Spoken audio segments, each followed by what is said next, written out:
ओम शांति। आपका प्रश्न है कि वरदान समझना है कि सदा साक्षी स्थिति में स्थित रहे, निर्लेप अवस्था का अनुभव करने वाले सहज योगी भव। ये समझना है। उत्तर है, आत्मा के बारे में बाबा ने क्लियर किया कि आत्मा निर्लेप नहीं है, आत्मा पर ही लेप छेप लगता है, क्योंकि शास्त्रों में या भक्ति मार्ग में कहते हैं आत्मा तो निर्लेप है। तो सोचने की बात यह है कि अगर आत्मा निर्लेप है तो कहाँ से कर्म बनते हैं, कहाँ जमा होता है। तो बाबा ने आज समझाया कि ये जो साक्षी दृष्टा अवस्था है, वो साक्षी दृष्टा अवस्था से हम नेचुरली ये निर्लेप अवस्था को प्राप्त करते हैं, क्योंकि इसमें हम सब कुछ देखते हुए नहीं देखते, सुनते हुए नहीं सुनते। ये अवस्था ही हमें यहाँ तक पहुँचाती है। इसीलिए बाबा ने कहा कि जब हमारी आत्मा अभिमानी स्थिति है, आत्मिक स्मृति है, वो स्थिति जब बनती है वही निर्लेप कहा जाता है, क्योंकि आत्मिक स्मृति से या स्थिति से हम सभी चीज़ों से न्यारे और प्यारे बन जाते हैं, सारी पुरानी दुनिया से साक्षी हो जाते हैं।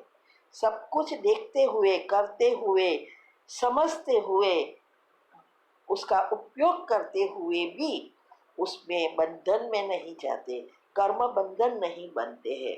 इसीलिए बाबा ने कहा कि जब हमारी ऐसी स्टेज हो जाती है तब हमारे विचार भी नहीं चलेंगे। अभी क्या होता है दुनिया में, जब तक हमारा व्यर्थ नेगेटिव चलता रहता है, कोई भी चीज़ देखी या सुनी तुरंत उसके बारे में विचार चलता जाएगा। वास्तव में हमारी जो भी धारणाएं हैं, वो धारणाएं इस तेज बनाने के लिए ही है, क्योंकि अंतमति सो गति करने के लिए एक भी संकल्प दुनियावी चीज़ों का न चले, तब हम बाबा से कनेक्ट होकर अंतमति सो गति कर सकते हैं।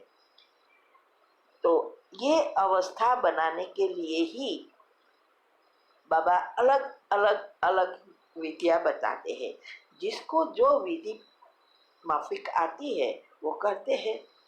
तो जब हमारी ये अवस्था हो जाती है तो हम सहज योगी का अनुभव करते हैं, कोई टेंशन नहीं, क्योंकि कोई चीज़ में हमारा मन बुद्धि नहीं जाता।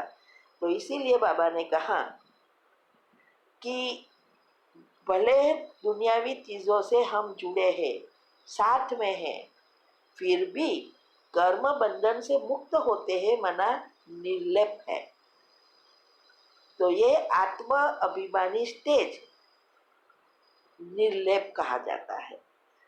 और तब हम कोई भी चीज़, माया की कोई भी चीज़ हो या कहो कि दुनिया की कोई भी स्थूल चीज़ हमें आकर्षण नहीं करेगी। संकल्प मात्र और स्वप्न मात्र में भी आकर्षित नहीं होंगे। इसीलिए बाबा ने कहा कि जब ऐसी अवस्था हो जाती है तो हम माया के वार से बच जाते हैं। क्योंकि माया कब आती है? जब हम सब कोई चीज़ देखते, सुनते, ये 5 इंद्रियों से जो चीज़ हम अंदर ले जाते हैं, तो उसके ऊपर से मन जो विचार करता है तो वो आकर्षित करना शुरू करती है। लेकिन अगर हम जो भी चीज़ें देखते हैं या करते हैं, सुनते हैं, लेकिन हमारे मन में उसके संकल्प नहीं चलेगा, तो माया आएगी ही नहीं।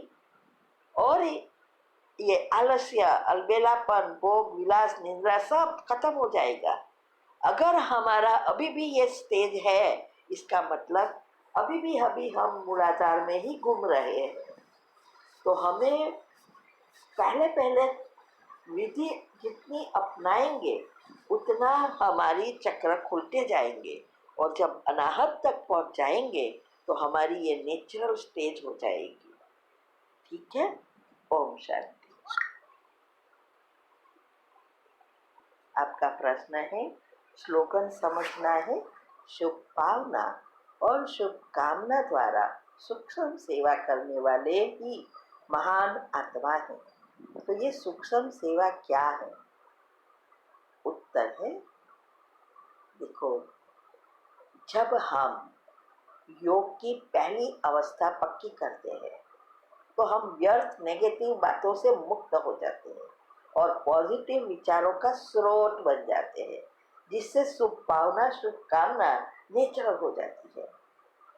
तो हमारी मन जब परिवर्तन होता है तो मन द्वारा मनसा सेवा नेचुरल हो जाती है और मनसा सेवा ही दूर तक लोगों को वाइब्रेशंस पहुंचाती है।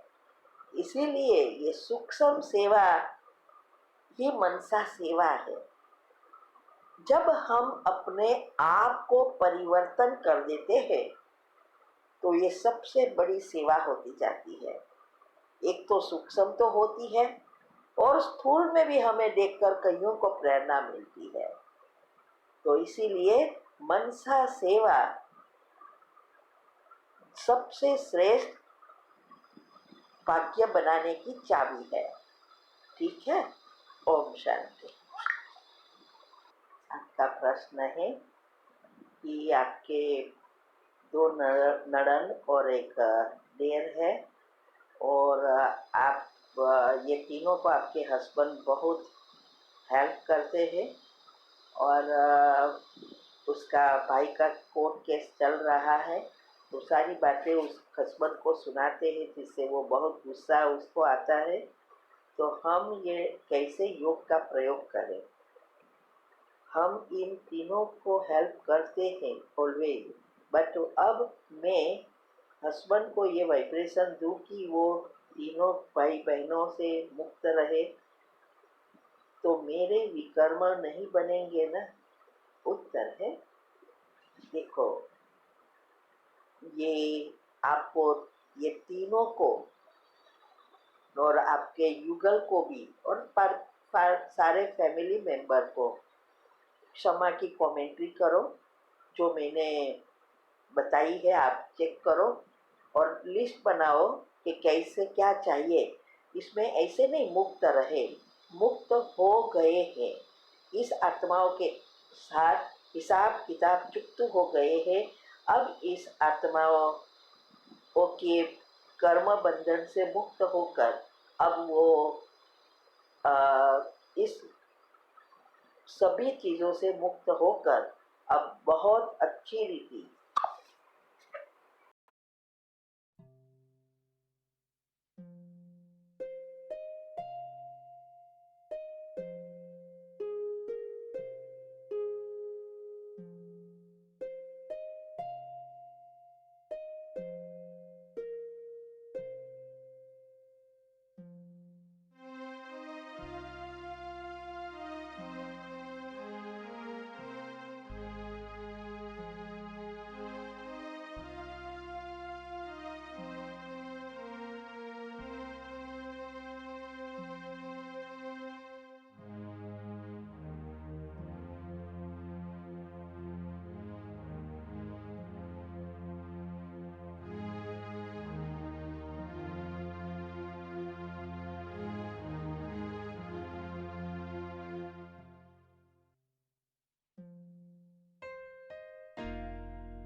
कैसे हम अपने पाप कर्म को भस्म कर सकते हैं? एक संकल्प को रिपीट करने पर ऊर्जा का एक निश्चित घुमाव बार बार होता है। ऐसे ही जब हम कोई संकल्प ईश्वर को चेतना में रख कर करते हैं तो संकल्प का बल कई गुना बढ़ जाता है। रहस्यमय गुप्त संभाषण अर्थात विचार ही एक शक्ति है जो इस बल को एकत्रित करे उसे तपस्वी कहते हैं। एकत्रित करना अर्थात बुद्धि से उसे आत्मा की शक्ति में परिवर्तित करना। जैसे सूर्य के किरणों को एकत्रित करते हैं तो वो सोलर सिस्टम बन जाता है।